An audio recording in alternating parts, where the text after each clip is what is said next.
ভাইয়া দাও। আরে ভাইয়া আমাকে ভাত থেকে দাও। এই পাগলাই এই দিকাই হামাল দিলে না সবসময় পাগলামি করে না।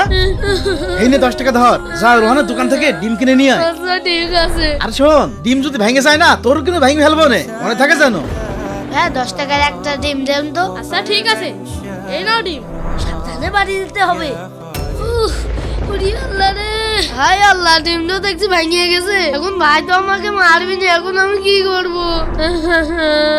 ভাই আমাকে আরেকটা ডিম দেন। ডিম তো দেবো, এই টাকা কই, টাকা দাও। ভাই আমার আগের ডিম তো ভেঙে গেছে। ডিম ভেঙেছে, আমি কি করব? টাকা নিয়ে আগে ডিম দেবো না। ভাইয়া তুমি যদি আমাকে ডিম না দাও তাহলে ভাই আমাকে অনেক মারবে। কি সামান্য ডিমের জন্য তোমার ভাই তোমাকে মারবে? হে ভাইয়া তাহলে শোনো।